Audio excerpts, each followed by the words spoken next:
Hey, Teddy. While Mike Davis is thinking of a nickname for you, I'm not sure if you heard him say that, but he's thinking of one. Anyway, what were your impressions of Robbie Anderson when you got here, and maybe how has that changed as you've played now 5 games with him and you guys have built some chemistry together? Well, I knew Robbie prior to him arriving here, so I didn't really form, an impression or anything. But he's just a guy who works extremely hard. It's all football. He's all about ball, and he attacks each day with the mindset of trying to be the best. So it's good to see him having the success that he's having. Teddy, we heard a couple hours ago or an hour ago that KK Short's going to be out for the rest of the season, second straight season that he's having season-ending surgery. You've been out for the whole season. You've suffered these kind of injuries. What kind of a mindset is it when you have that injury and then to suffer something like that again? How kind of devastating would that be? Um, Injuries itself is tough, and we all are aware that it's part of the game. But you never want to see guys go down, especially one of the leaders on this team. So KK is a guy who's been battle tested, and it's just another bump in the road to add to his story. So hopefully, we're going to continue to just wish him well with recovery, pray for him, and just still be by his side.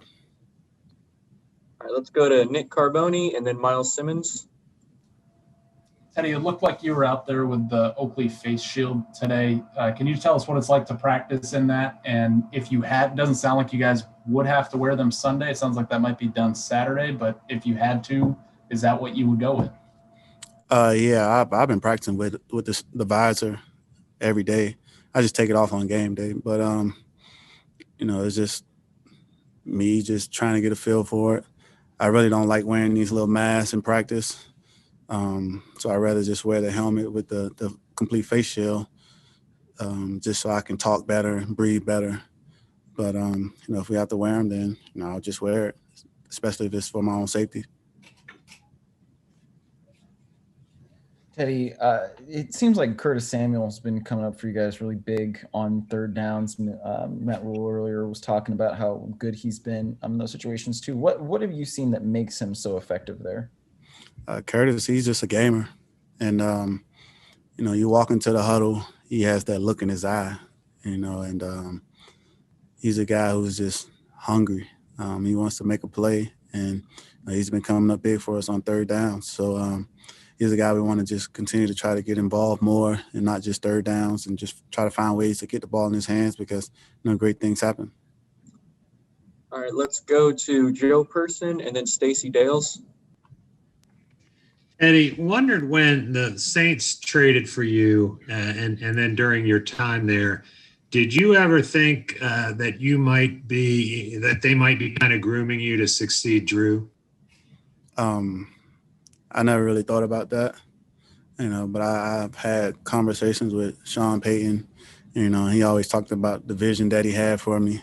And, the vision that he had for me, I'm living it right now. So, he just always talked about, trying to get me back to the position where, I have my own team and, I can just be under center and starting on Sundays. So it's happening right now. I'm very appreciative that I had, that opportunity to spend 2 years there and just grow as a player.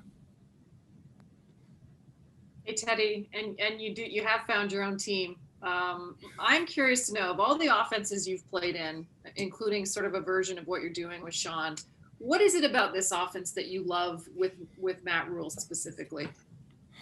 I really just enjoy the freedom, to put us in, positions to have success. Joe, he comes up with these great game plans, and if something comes up in a game, he allows me the opportunity to get us in and out of bad plays, or if I feel like the defense may have called a defense that may just force us into a negative play. I have the ability to check out of different plays, maybe throw a go route to Robbie or something like that. So just having, that trust from them, and that's been huge. All right, let's go to Phil Orban and then Elena Getzenberg. When you have so many dynamic guys, and I'm sure they all want the ball, how do you balance, like, I don't want to say keeping everybody happy because obviously everybody's team first, but making sure you're getting it to the right guy? Does that make sense? Like not necessarily keeping them happy, but kind of making sure it's the right guy each time. I mean, honestly, it's just the system that we're running. I always say each week it could be a different guy. So, 1 week, Robbie might go out there and catch 100 yards, 8 passes. The next week, DJ might go out there and have 100 yards. So Curtis could do it. One of the tight ends, Mike Davis out of the backfield. So it's just, reassuring the guys that each week, it could be a different guy and not just, getting caught up to what's being said on the outside. The more we could, eliminate, the distractions, I think everyone will continue to be happy.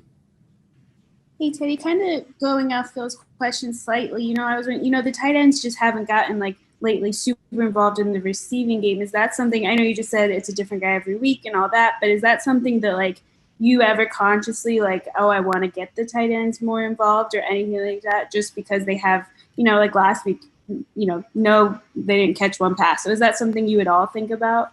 I mean, of course you want to reward those guys. They do a great job for us, in the run game. And then when we do call their numbers in the pass game, those guys have been making some plays for us. So, eventually you want to reward those guys for their hard work. But like I said, each week, it could be a different guy. So, we have a lot more football left. Who's to say 6 weeks from now you might be saying, oh, you're not throwing the ball to the receivers enough. So you never know how this league goes.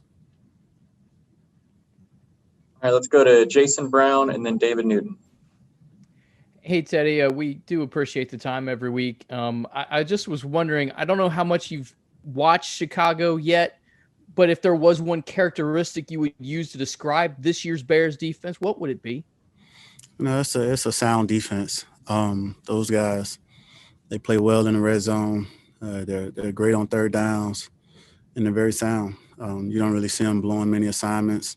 So, you just have to, be on point with your game plan from a protection standpoint to route running to run schemes.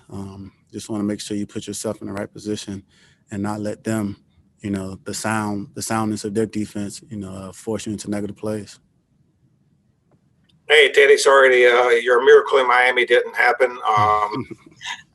So you got your final set on there. What's it mean to you and somebody like Matt Rule or anybody says you're one of the smartest quarterbacks they've been around? And is that something you've heard all of your career? It's great to hear that from, your head coach especially. And I think, it's something that's followed me throughout my career. But, with Coach Rule just continuing to believe in me, that means a lot. He showed that he believed in me from, just bringing me here. So, for it to apply to the football field as well, it just means a lot to me. What does it mean to you really? What does smart mean as far as a quarterback to you?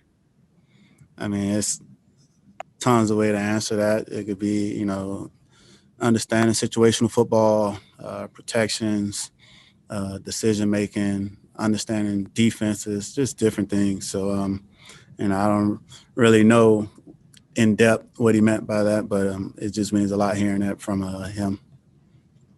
All right, we have time for 2 more, but we have to let Teddy go. So let's go to Miles Simmons and then finish with JB Ricks. Teddy, you mentioned how good Chicago's been on third down. Does that put even more of a premium on getting production on first and second down so you can stay in those third and manageable situations? Yeah, definitely. We want to make sure that we're efficient on first and second down, to put ourselves in position to be in those third and manageables. But also when we get to third down and manageable, we want to be able to convert. I think, over the past couple of weeks, we've gotten to third and manageable and haven't really had success. So we just want to make sure, of course, we're efficient on first and second down, but also, stand on the field, sustaining drives.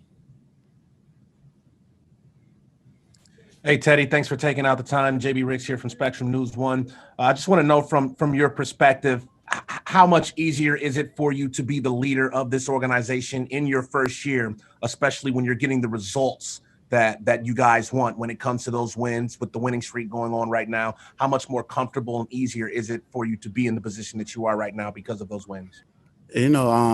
Honestly, I think what's happening is, you have success and everyone forgets about the dark days.